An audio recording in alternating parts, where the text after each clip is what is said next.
Hi, Sweet Pea. Hi, Mummy Bear. Chit-Chat time. It is, and we're on episode 40. This is crazy. 40 Crazy stuff. episodes we have done. Spoken to Chit-Chats. 40 people. A bit more than that. A bit more than that. With a few couples. All those couples. Yeah. All these amazing, inspiring, interesting, funny I know. people. It's so amazing. It's been so lovely chatting to everybody. We've really loved it, haven't we? Yeah. Well, this week is Sharnee. Yep. Sharnee Gates. Mm-hmm. She was on Gardeners World 2025 episode 11. Yes.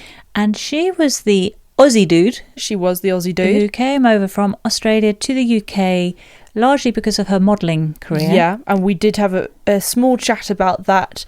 And also I finally could talk to someone about being so tall and having very long legs. Having very long legs and therefore the advantages of it. Trying to find some advantages. Yeah. Which you found with Sharnee. We so did. That was helpful. Yeah, that was very helpful. And Sharnee had a career change, a fantastic career change from the modelling industry into the world of horticulture. Yeah. And she talks a bit about how that came about after being on a modelling contract abroad. She was travelling a lot, I think a lot in Europe. Exactly, but she always found a green space. Yeah, so she was in Germany and found this beautiful park. Yeah. And hasn't looked back since. No. So she did the Wisley apprenticeship and we hear a bit more about that. Sounds absolutely fantastic. It does. And then we find out about her dream garden. We hear about snowbirding. Have you heard that term before? I hadn't. I hadn't either. We hear about a very good website if you're looking for gardening jobs. So once you've done your qualifications, your apprenticeships, this website is the place to go. And that is how Sharnee got her job at the old rectory. Exactly. So do have a look. We hear about the incredible Kings Park Botanic Garden in Perth. Oh my gosh. Sounds spectacular, doesn't it? Stunning. Yeah. Yeah. If we ever make it all the way to Australia and then over to the West Coast in Perth, we should definitely be visiting. That would be a priority. That is a priority. To give you an idea of size, it's 990 acres. So to compare that to Kew, Kew is 326 acres. Wow, okay, that's big. Gives you an Very idea, big. doesn't it? Yeah. We talk about ghost gums. Yep. We talk about May Gibbs' Snugglepot and Cuddle Pie, if anyone knows that book. I bring that up because that was a childhood favourite. I do know about it. I haven't... I think you've seen the cover of it. Yeah, I have. But I talk about how they huddle in the Banksia pods. That's not true. I went and checked. they don't. Facts. It's the big bad Banksia men who are actually trying to get Snugglepot and Cuddle Pie. So any May Gibbs aficionados, okie dokes, don't come correcting me. No. You talk about watermelons, actually, Sweet Pea. I do. And you say about how the number of grains of pollen has an impact on the size of the watermelon. Yeah. And I sound suspicious. And I say, we'll have to look that up. And I did look it up, and you're absolutely right. So Mutta Bear should just get back in her box. Thank you very much. Let Sweet Pea educate us all.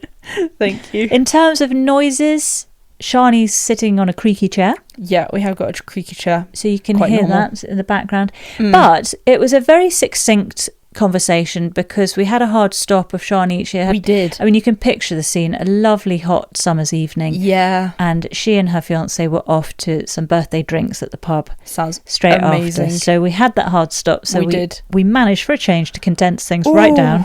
Yeah, so this one's quite a bit shorter actually than most. We could learn a lot from that, Sweet Pea. Yeah. We should try not to talk so much. So tell us about the format. So for Sharnee's dream garden, the structure is garden boundary, shed or greenhouse, 5 ornamentals, 5 edibles, 1 statement tree, pond or pool plus 1 plant, and finally her favourite seating area and drink and 1 plant for that area. You can find links to any of Sharnee's recommendations or mentions on our website. Of course. As always, they're on the gardens page of notjustagarden.co.uk. And please do get in touch if you have any comments, any feedback, or you have any questions for Sharnee. Exactly. Or for us. Or for us. Or for Hobbsy. Or for little Hobbsy. You can contact us on the contacts page on the website or on our email address, which is notjustagarden@outlook.com. Yep, or on Instagram or on Facebook. Really, we're everywhere. So really you have a lot of choices of where you can contact us. That's it. So shall we have a listen? I think so. This is episode 40, a good old chit-chat with Sharnee Gates. Good day, mate. Oh, God.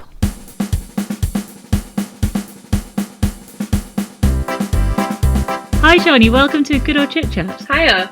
Good to be here. Thanks so much for joining us. You have finished another busy day at the office, which is the old rectory down in Hastings, is that right? East Sussex, so like Warburton, yeah. Warburton. And of course we saw you on Gardener's World, episode 11, and you were showing us around the old rectory. And you told us how you had finished doing an apprenticeship at Wisley, is that right? And then fairly immediately coming out of that, you were, I don't know, sounded like you were headhunted to immediately start working as head gardener at the old rectory.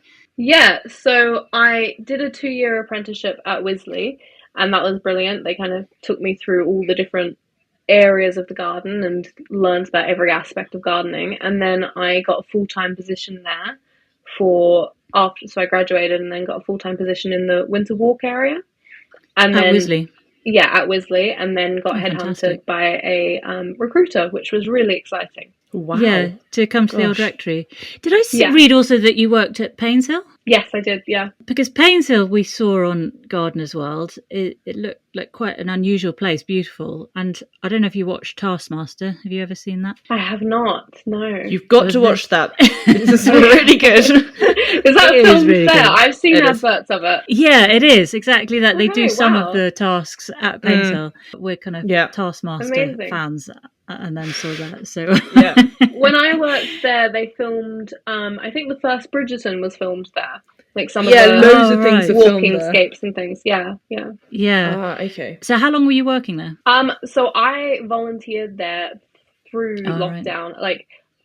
Like Andy, the head gardener at the time, kind of couldn't get rid of me. I was there 5 days a week, 7:30 till 4:30, because I was furloughed. So I was like, well, I'll just come here every day. Yeah. And then after about 3 months, he's like, do you want a job? Yeah. So he gave me a job, and I was a junior gardener there for, I don't know, I think it would have been, I would have been there the whole time, maybe a year and a half before I moved on to Wisley. But he told me to apply for the apprenticeship because he's like, you have a thirst for knowledge and you want to learn about horticulture. Yeah. This is the best place to do it, and it's just across the road, essentially. Perfect. Oh, brilliant. Yeah, the apprenticeships sound like a really good way of getting into it. And I didn't know it was 2 years. I thought for some reason it was 3 years, the apprenticeship, but 2 is even better. Yeah, I think it's the Q one is 3 years. But I found, like, as a career changer, it was the best way to learn and not lose money, I guess, because you are earning, and you're earning minimum wage, but you're still, like, able to kind of quit all your jobs completely. Like I was able to quit modelling, which was great because otherwise it would been quite hard to segue into it. Yeah.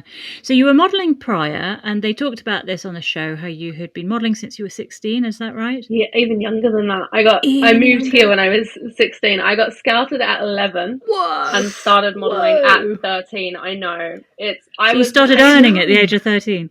Yeah, I've been the same height since I was like 11 years old. How high is that height? 5'10". 5'10". A giant. Well, same as Sweet Pea, actually. She's 5'10". Yeah, I'm very tall. Do you have big feet as well? Yeah. I do. Yeah, but I know Sweet Pea is helpful. It stops her falling over when you're that. Yeah, absolutely, and you can see way more from the top. Exactly. Completely. Yeah, you can look over the crowd. Exactly. Concerts is brilliant. It's really great. Concerts perfect. So many benefits, Sweet Pea. Listen to Sharnee. And we look good in long dresses. Exactly. Yeah. And also wide leg trousers. Yeah. Finally, someone who understands. All my friends are so much shorter than me, so I have to really bend down to go hello. Yeah. Like, get very a hunch. annoying. Work on the posture. Exactly. So you were modelling since you were 13, then you came over to the UK because of the modelling at 16. Yeah.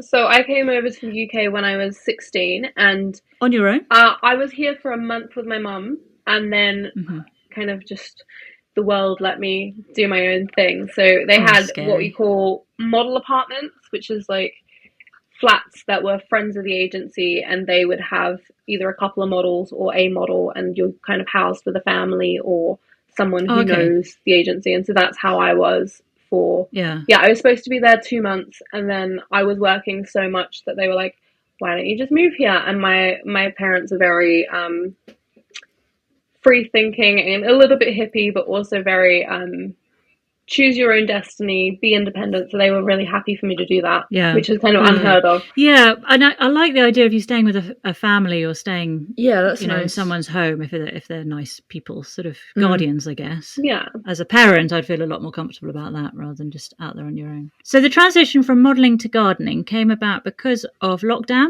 Well, I'd always kind of been in nature, and I hadn't really noticed that whenever I was traveling through modeling, I'd always find green spaces. Like when I was in New York, I would wander around Central Park anytime I had, or when I was in Hamburg, I'd go to the Botanic Gardens. I'd always try and hunt for a garden. And interesting. Lockdown was starting, and I was still traveling, and I was traveling all the time to either Germany or America at this point, and you'd have to kind of quarantine before you went, and then quarantine after when you came back, and you'd also have to quarantine in the hotel room before your shoot. And my god, that's a nightmare. It was horrendous, and I was super lonely and just kind of stuck indoors, locked into a hotel room, and I hated it. And I remember this was actually before lockdown. I was sitting in the Loki Schmidt garden, which is the most incredible garden in Hamburg, and I recommend it if you're ever there. And I saw a man. Okay. I saw a man on a bicycle with a little kind of wheelbarrow attachment to his bicycle, and it was full of tools. And I just watched him like cycle around, do a bit of gardening, cycle somewhere else, do a bit of gardening. And I was like, this is the most like lush job. Is this even a job? I hadn't considered it. And then and then sitting in lockdown, like fast forward to lockdown, I was kind of going, I can't do this anymore. I can't travel. I'm sick of flying. Like it all sucks. Like wearing a mask all the time, it just couldn't do it. So I started looking at volunteering opportunities and just tried to make my way that way. Yeah. Okay. And progressed onwards. So it's worked out well. So how long have you been at the Old Rectory for? Just over a year and a half now. Okay. And it's an Arnie Maynard garden, isn't it? He designed it. Is that right? Yeah. So it was designed in 2019 by Arnie Maynard, and they had lockdown, and they kind of got completed by 2022. So he finished his planting in there. And then my role is kind of seeing what works, seeing what doesn't work. And as the garden is maturing, we're moving things around, we're changing it up, and we're starting to implement more of the areas that he wanted, that he didn't really get a chance to design. So I'm currently designing the south border. I see. At the Old Rectory. We've got a secret garden that we want to do in the future. So we've got lots of little plans. Oh, cool. Yeah. Oh, that's fantastic. So you have free reign then to do what you want with the garden? Or is there still some guidance from Arnie? No, there's no guidance from Arnie. It's like some free range, but some not, because the areas that he has designed, we really stick to his mood board. So we kind of don't let any of the plants that are not in his mood board come into that garden, because it's so easy to go to a garden centre and see something you love and bring it there, and then it wouldn't really work. So, you can't do what every gardener does, which is see a plant and go, oh my god, I need that plant. It works or not. So his areas, we're sticking to the mood board, and then the new border that I'm designing is more like a nod to him, not copying exactly, but trying to kind of stick to the theme, because around the house is a very formal, very Arnie feel of like flowy plants, very fluffy and romantic, and I want to keep that going. But then we have an area of the garden called the Cutting Garden, which is like across a bridge, and it's a completely different area, and that is free reign. I'm allowed to do whatever I want in there. Yeah. So it depends on the area, but yeah. So what are you doing? What am I doing? As in, your design. What do you mean? So this is actually like very, very fresh. This is, I would say, within this week we are doing it. We're currently we're currently changing. So we created the south border in this time last year. I made some no dig beds with it, and I put some cardboard down and compost, and kind of let no dig do its thing, let the microbes kind of break down the turf. And so that then got planted into with 9-centimeter pots in October last year. And the planting scheme for that, we had an advisor for it, and it was very full of annuals and looked lovely, but was very kind of, it was a beautiful area, but it didn't fit the garden. It didn't fit the kind of feel and the style. And so what I'm going to do is take a lot of those plants out, and then we're going to kind of doing more of an arts and crafts style bed, so a little bit more distinct clumps, a bit more uniformity, and a bit more formalized, but still we're going to have some rose domes, we're going to have some topiary in there, and we're going to have lots of blues and like whites, so lilac-y kind of colours, and that's beautiful. Oh, that's nice. Yeah. Oh, fantastic. Yeah, I imagine it's a bit of a dream come true after you've done the training. Yeah, it's great. I imagine you start to get ideas when you're doing the training, your apprenticeship. Yeah. And then to be able to bring that all together and put it into practice. Yeah, well, the good thing about Wisley was that they kind of throw you in the deep end. So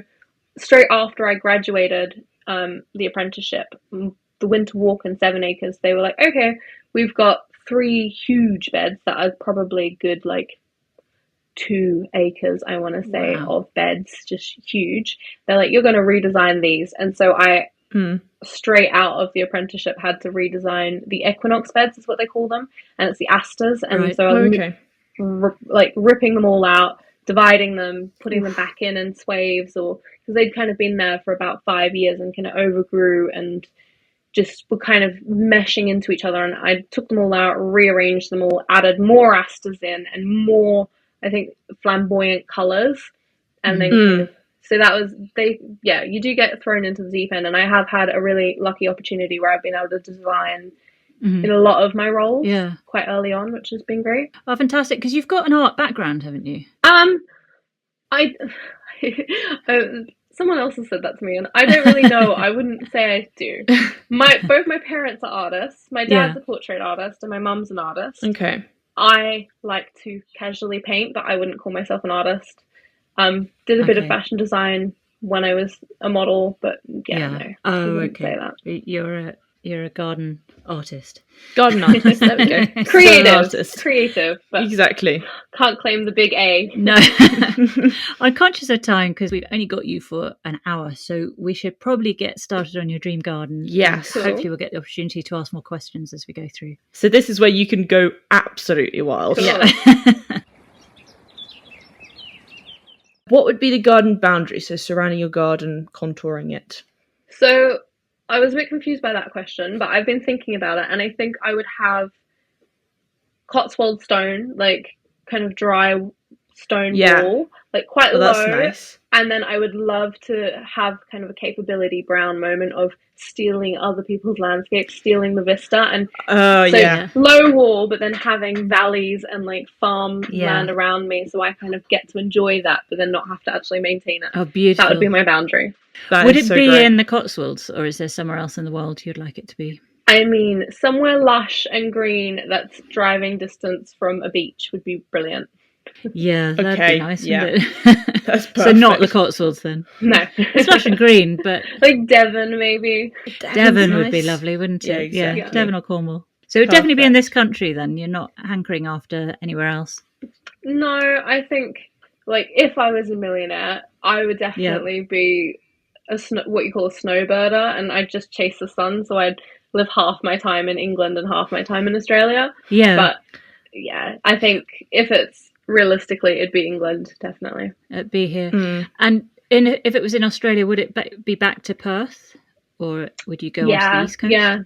I haven't. I've lived in the East Coast for a couple of years, but I've not been home for not lived in Perth for 12 years now. So I'd say it's probably, if I was to go back to Australia, my parents would expect me to be in Perth. Not the other side of the country. Completely. Did you do much gardening when you were young in Perth at your home? Yeah, so my parents lived on a 2-acre property in the hills, so bushland, and it was a really beautiful area. And my mum's the sort of gardener that she throws anything and everything into the garden, and it all is just success. Really? So she throws tamarillos. Real green fingers. Yeah, tamarillos, starfruit, everything. Okay. Pawpaws, and every Sunday she'd kind of force all the kids out, and we'd go out and garden with her. Yeah. So, yeah, definitely did a bit of gardening. Oh, fantastic. Wow. Why just on Sundays would you go out? It wasn't something you'd do in the week after school or anything? Because we had chickens, and I had pet parrots and things, so we had all these sorts of crazy things going on all the time. But gardening was definitely always set Sundays. Also, in your dream garden, would you like a shed or a greenhouse? I mean, you probably should have both, but yeah, of course, it's why it's a hard question. I would say a greenhouse, and like a beautiful Victorian kind of style greenhouse with vines and nectarines and peaches in it. Would you have beds in there, or would you have everything in pots? Beds, yeah. It would be an aesthetically pleasing, like Venlo style greenhouse, I'd say. What do you have at the old rectory? At the old rectory, we have a very dinky little shed, and we have a very dinky little glass house, and it is a bit of a struggle to kind of get everything growing, but we do it. Oh, crikey. Oh, sweet. Is it one of those greenhouses where if there are 2 people in it, it's completely and utterly impossible to do anything? Yeah. They're always kind of like scooching around. It's definitely a domestic kind of local greenhouse, like something that you'd have in your tiny backyard, like my backyard, not one that you'd have on a 3-acre property. It's little, but Christmas list is a big greenhouse. Do they have plans to get a new one in then? Yeah. There are floating plans, yeah. Now then, the best part is asking you what would be your favourite 5 ornamentals for your dream garden. So I had to think about that, and I did write some notes. Great. A absolute favourite shrub is, hang on, where have I written that? Calycanthus florida, which is a wine bush, or Carolina allspice. All right. Have you heard of them? They've got these really cool, almost magnolia-looking deep red flowers. Oh, wow. And they're kind of hidden, like, upside down, and you have to smell it, and it smells just like wine, which is why it's called wine bush. That's really, really beautiful. How big does that grow? Not too big. It's like a medium to large shrub. I'd say it gets to the size of a small camellia. Not very big at all. Okay. And is that evergreen? Good question. Ooh, can I remember if it drops its leaves?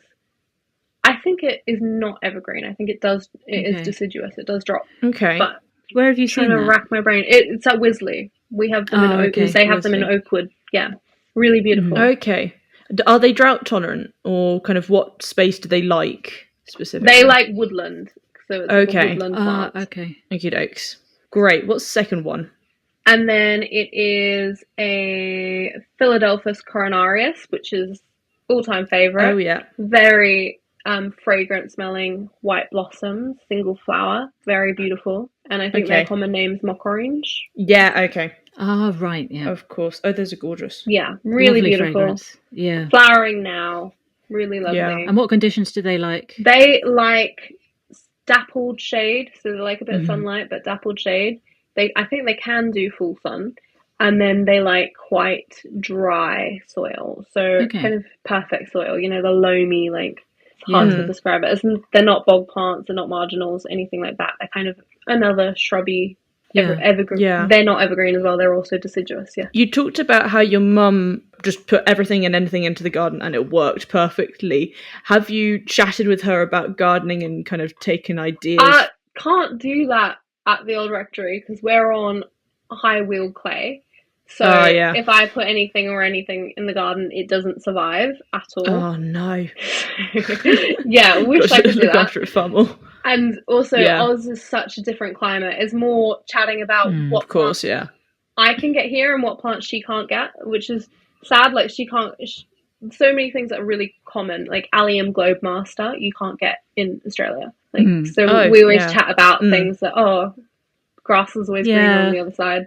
It is. I can't grow a beautiful eucalyptus, but she can. Yeah. The tree I always think is a tree or a shrub. Banksias, are they trees or shrubs? I would say shrubs. Shrubs. Small tree to a shrub. Yeah. Which they're Australia. I don't know if they're New Zealand. They're sort of Queensland area, aren't they? They're all over Australia, yeah. All over.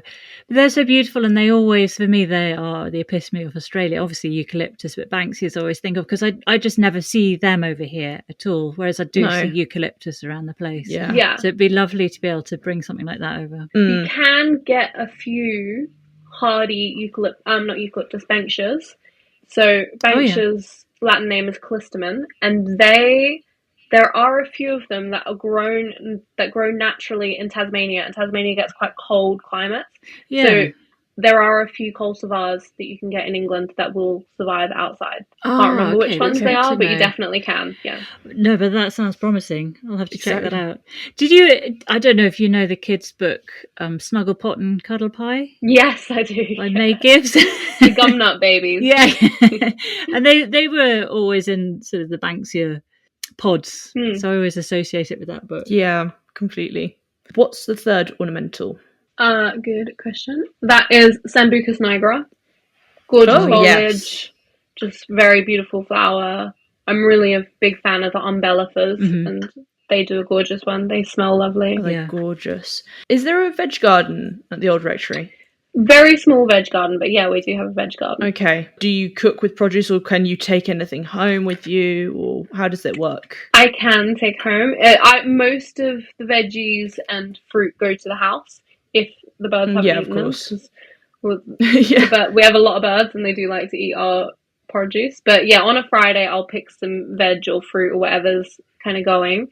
And if the garden owners are in the house, I give it to them. And if they're away, I take it home. So it's nice. How lovely. And we have duck eggs as well. Duck eggs as well. Nice. Yeah. Oh, great. Do you live on the grounds or do you live separate from? I live in the village. About 10 minutes away, which is nice. 10 minutes walk? 10-minute drive. 10-minute drive. Oh, perfect then. That's still good.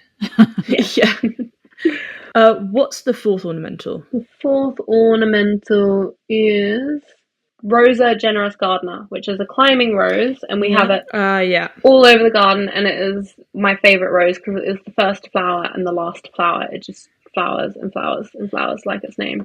Generous. It's abundant, isn't Generous. it? Such a good rose. Completely. I think we've had that one before, possibly in the Dream Garden. I think also on Gardeners World they talk a lot about it. There are some that just always come up and it's just like, yes, okay, we need to get that in the garden, but we've never got it because I've never found it. Yeah, it is a really good one. You've got a rose garden at the old rectory, have you?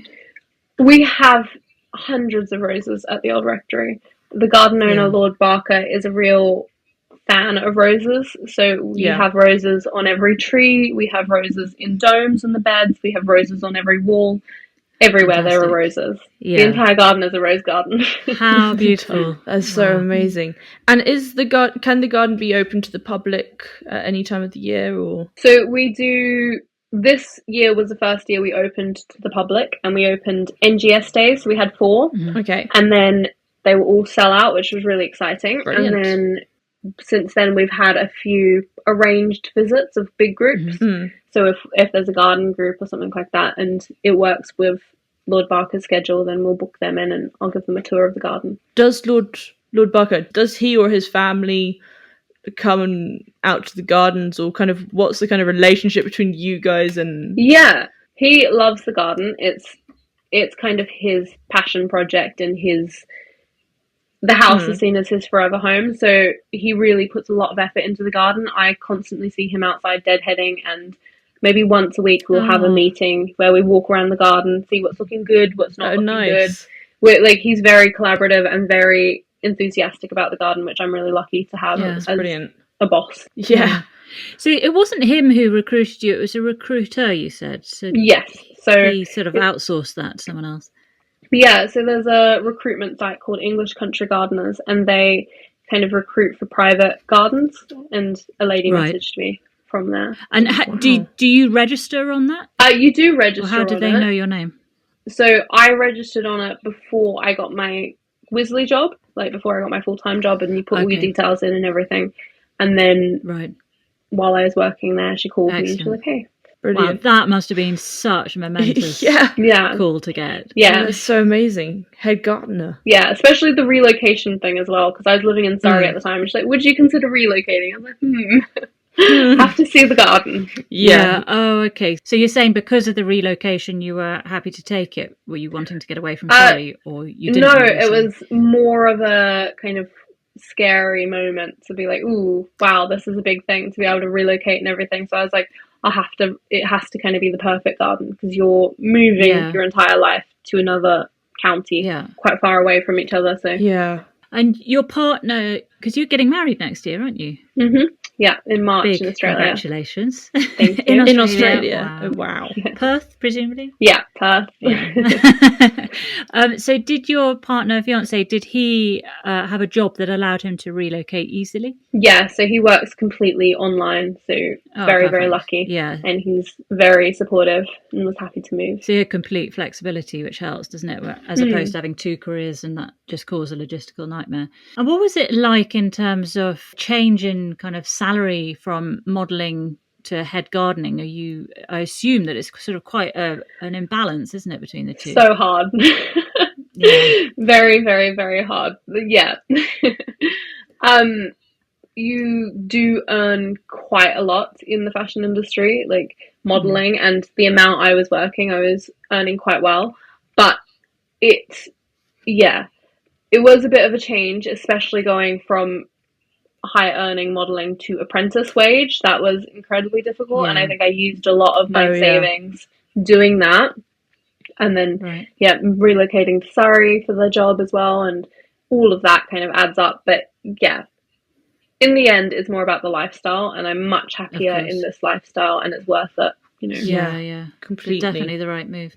Do you do any modelling now? Would you ever go back to it? I mean, I have a very close relationship with my old agency, and every now and again they send me an option, but I'm in East Sussex, so I can't go up and do an audition or anything like that. So it's very few and far between, but I don't mind doing it now. And I think it's, when you're doing it constantly, it becomes quite stressful. But when it's a one-off, say once a year or kind of a job, is really exciting, and it's like, it's fun. I don't mind doing it again. It's a nice balance. Yeah, I think completely. I mean, gardening, you're waking up, you're going outside, you're outside all day. It must feel so much better, and we all know the benefits of gardening. It's weird now. It's like people are pampering your face, and like you are having to wear high heels, and I'm like, this is so weird. Weird. Get the dirt out from under your fingernails. Exactly. It's like, why are your legs covered in bruises? And I can't explain. The worst thing is deadheading and getting your nails so dirty they're stained constantly. Well then, what's your final ornamental for your dream garden? I actually forgot to write a 5th one down, so I'm just going to quickly think about that. I'm going to wing it. I am going to wing it, and it is going to have to be delphinium pink ruffles, which is we've got in the garden, and we've got quite a lot of it, and this year particularly it has grown to 8 foot, and it is incredible. Huge, like absolutely huge flower spikes. It's really, really a showstopper. Oh, beautiful. It's amazing. From this list of 5 ornamentals, is one of them your favourite plant at the old rectory, or do you have another favourite plant that you love there? Favourite plant at the old rectory? I think at the moment it would be the delphinium pink ruffles, but it's a hard question because as the seasons change, you have a new favourite every time. Oh, completely. But at the moment, pink ruffles. Pink ruffle at the moment. I personally love to propagate any plants in the garden.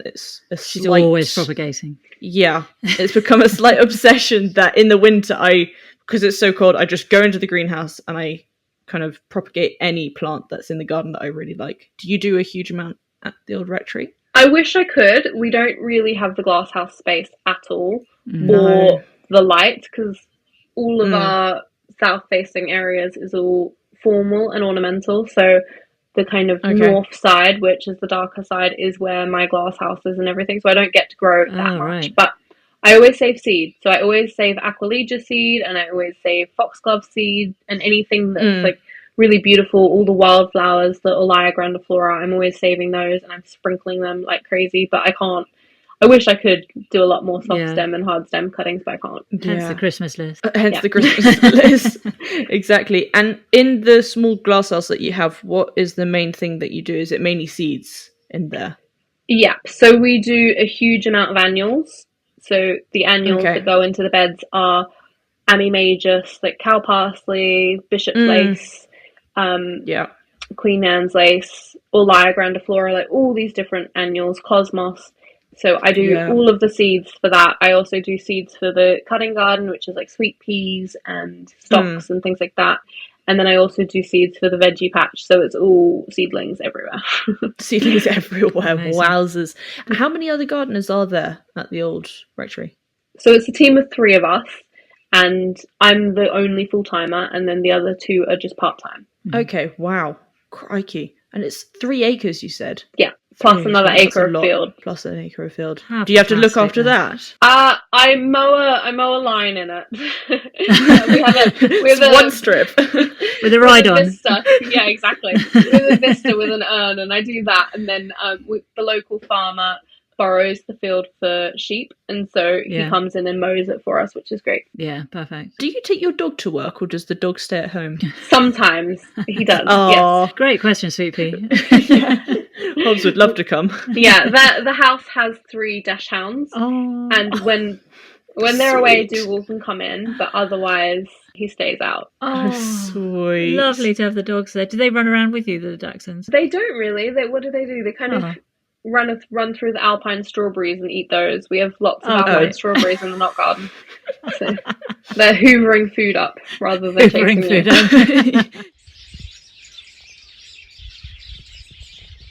What would then be 5 edible plants for the dream garden? 5 edible plants. Currently, cherry trees are doing their thing at the moment, and they're amazing. Yeah. And because of all the heat, they're ripening beautifully. So I have to have a cherry tree in my garden. Yeah. I would also say in my dream garden, it would all be like my Cotswolds wall boundary would have espalier everything. So I would have apples, I would have pears, I would have a Rubus phoenicalaceus, which is a Japanese wineberry. Oh, yes. And I met this plant at Wisley in their World Food Garden and obsessed with it. Super obsessed with it. The Rubus. Everyone loves it. They're so unusual. Obsessed with it because of the taste of the wineberry, or because everything about it. So the way they do it at Wisley is they train it in big, like, kind of swirls, which is beautiful. And the stem is like these really red, fluffy kind of looking stems. So that's also beautiful. And then the berry itself looks like a glass raspberry. It's like super glossy, super shiny, really yummy, and super sweet. So everything about it I'm obsessed with. And that would be my favourite fruit to grow ever. We have heard this one a lot. I've never come across wineberry. I think we've had it about, perhaps not thousands, but 5. No, okay. And it sounds amazing, and every time someone describes it, again I start salivating and saying, right, we need to find ourselves one of these. But we heard that the fruits are really squidgy, and they're just going to melt in your mouth, sticky, and they're the sweetest things. And it sounds unbelievable. Sweet people, we must find ourselves one of these. I once saw a tiny punnet of these wineberries in Waitrose, and it was like £7 for a punnet, which is ridiculous. But one plant with the stems twirled, like, we got so many punnets off of that. So really, okay, gosh, that's amazing. That's one to get. So you said cherries, espaliered apples, pears, Japanese wineberry. I think that then gives you one more edible plant. It's got to be rhubarb. Yeah. Rhubarb. Why? Rhubarb. I love it. I don't know. I think it's a plant that I met in England. It feels like a very English plant. It's very English, isn't it? So English. Love being able to force it and getting it early. It's delicious in crumble, which is my partner's favourite dessert. Like rhubarb. Is he English? He is English, yeah. Born and bred. Was that your first crumble you'd had, was when you were over here?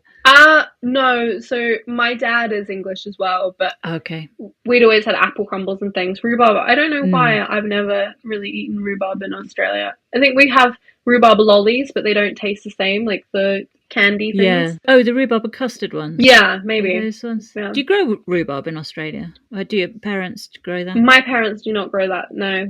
My mum is a big fan of exotic kind of fruit and veg, so I like the sound of your mangoes and things. I would have the pawpaws and the mangoes for sure. Star fruit. Yeah, dragon fruit. Avocado. Does she grow avocado? Yeah. And she actually gets avocados? Yeah, and huge watermelons. Wow. Like watermelons the size of like a foot. Brilliant watermelons. I learned a fact about watermelons actually the other day, was that they need at least 1,000 grains of pollen on each flower to actually create a perfect size watermelon that you get in the shop. So it needs to be pollinated many times. It can't just be pollinated one time, otherwise you get like a fruit that size. So the amount of grains of pollen What, determine the size of the watermelon? I think so. That's what I'm going off. I thought it was really, really cool. I was like, wow, that's amazing. I didn't know that. That's really cool fact. Yeah. So can you grow rhubarb in Australia? I'm sure you could. Yeah, I'm sure you could. Like, okay, you can grow anything you put your mind to. People grow roses in Australia and they water it like non-stop, but they love that English kind of feel. Completely. What are gardens like over there? Do people take the same sort of pride as they do in the UK? There's not quite the esteem of English gardens, but I think it is becoming more of a thing, definitely. Like, when I was a kid, it was green lawn, as green as possible, seaweed fed. Yeah. Always water your lawn, like bright green, which is not my family's kind of garden. But then now, as I keep going home, it gets more and more ornamental. Like, there's a lot more people making Australian gardens with Australian plants, native plants, which is awesome to see. Lovely. And there's a lot more. There's also a lot more English gardens. So a lot of English style gardens in Australia, which I think is. I have a slight feeling about that because you do use a lot of water, and especially where I'm from in Perth, where it's like 40-degree heat and you get drought and you get closed pipe bans. It's quite hard to kind of see people having a lush green lawn with their wisteria and their roses and things, because like they shouldn't really be there. But at the same time, it's an amazing feat, and I look at it and I'm like, that's actually incredible to be able to have made that, to be able to have created such a English feel in a hot place like this, you know. But at what cost? Yeah. I have been to Australia, but I haven't been to any gardens there. Are there any kind of botanical gardens that you've been to in Australia? Like some really beautiful ones? Be some amazing. My favourite botanical garden just happens to be in my hometown in Perth. It's Kings Park Botanic Garden. And it is the largest botanic garden in a city centre in the world, I think. And really? Wow. It's huge. It's thousands of acres right in the city centre, and portion of it, I don't remember the statistics, I don't remember the measurements, but a portion of it is gardened, and it has the National Collection of Eucalyptus, it has the National Collection of Banksias and Waratahs and all these different Australian plants. That's and so cool. And then the rest of it is all national parks, so it's all really bush, like but in the middle of an urban centre, so it's amazing. And there's viewpoints. They've got like a treetop walk, and it's got it's above the estuary, so it's this massive cliff drop, and you see the beautiful boats and the beautiful blue estuary ocean. How incredible. It's amazing. My absolute favourite place. Yeah, but it's a great location, and then everything that's within it as well. Sounds it's got absolutely everything, and at the top it's got this amazing gift shop as well that's all local Australian artists. Yeah. So a botanical garden has got to have a good gift shop, and that one definitely does. That's all-time favourite botanic garden. Gosh, if we ever make it to Australia, well, it's one thing getting to Australia, it's then getting over to Perth. Yeah, they also have rare orchids there as well. They've got a whole section dedicated to rare orchids. Wow, Sharnee, that sounds amazing. That just sounds absolutely incredible.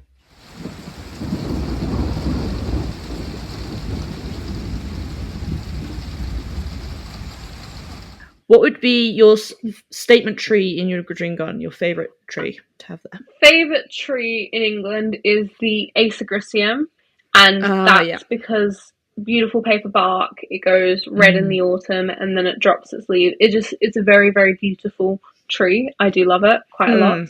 It's not an English tree, but it does suit the English climate very well. Yeah, that's my all year round tree for sure. Absolutely. You're saying your favourite tree in the UK. Do you have in mind something else if you were somewhere else? Oh, yeah. In Australia, it would be the ghost gums, like the eucalyptus. The ghost gums? White, yeah. Ghost gums. Yeah. Oh, wow. I think it's eucalyptus passiflora or something. You're really testing my brain at the afterward. Like all the Latin names are just like getting. You could tell us anything and we wouldn't know. Yeah, you could go blah blah blah blah blah. I can't do that. I'm Wesley trained. They're really on it with the Latin, and if it's wrong, it's wrong, and it's definitely wrong, that one. But a ghost gum is these beautiful big white, like stark white eucalyptus trees, and then they have these really lovely silver long foliage, not like your normal the normal eucalyptus leaves that you find, and those round ones are actually like young eucalyptus leaves, so it's very specific. There's hundreds of different cultivars of eucalyptus, and honestly, they're incredible. So they're definitely my ghost gum. Special mention to that one.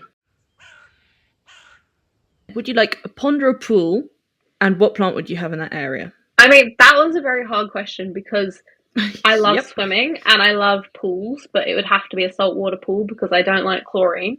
But then also, I love ponds and I love ducks. So maybe a natural swimming pond that could do both, but then I don't really want to swim with the ducks because they're a bit gross. Yeah, I get that. But if your swimming pond was big enough, then there's room enough for Sharnee and the ducks. Yeah, okay. I will say natural swimming pond then. Let's do natural swimming pond. Really huge. Huge. With that's connected to a chalk stream. Let's have connected to chalk stream. Yeah, why not? Oh my gosh, absolutely. Gorgeous. And what plant would you have? It would have to be Iris sibiricas because they're a gorgeous marginal plant. Yeah, completely. So sorry, just back to the size of your swimming pond because I love the idea of really big swimming ponds. And you say you're a swimmer. Are you wanting to be able to do a good Olympic distance, or are you happy with 25 meters? I'd be fine with 25 meters. Honestly, I want to be able to float around in it and just enjoy myself. Like, do a couple of lanes, feel like you're doing something, but actually it'd mostly be to just cool off at the end of the day or just unwind. Yeah. Do you want a defined edge, or do you want it kind of going into half and half? Yeah, half and half. Half and half. You could have one side could be straight edged and laned off, so you have some swimming lanes. Like completely marginal plants on one side, and then I don't know, a beachy kind of sand entrance, so you don't have to step on all the plants as you go in. Final question is, what would be your favourite seating area, a drink, and what plant would you have in that area? Favourite seating area would be a pergola with a nice bench underneath it, and I would say a vine growing up at some sort of grape tree because I love grapes kind of growing and training over pergolas. And then my favourite drink to go underneath that would be a gimlet, which is kind of like a gin margarita. It's the only cocktail I know how to do, and it is a favourite with all my friends when I do make it. And it is gin, lemon juice or lime juice, and it is jasmine syrup, and it is really tasty. Oh, jasmine syrup. That sounds good with the jasmine syrup. Yeah. Is that something you made up, or is that a known drink? The jasmine syrup and the lime juice, I've kind of altered it, but a typical gin is 18th century, I think, invented, and it's gin, lemon, and sugar syrup. So very simple. Right. Okie dokie. Okay. And with the pergola, what view do you want to have, and kind of where do you want to be facing? South facing, north facing? I would say on kind of a hill or something, so you could look down into a valley. That would be beautiful. And I would say somewhere you could see the setting sun. So okay, west facing. West facing. Would it be west facing? Oh wait, so your garden, you're not by the sea, but you're a short drive to the sea. Is that short drive to the sea. Overlooking the sea. Yeah. Short drive. Okay, perfect. So sun setting over your fields. Yeah, exactly. Rather than over the sea. My neighbouring fields. Nice. Yeah. Your borrowed. What's it called? Borrowed vistas.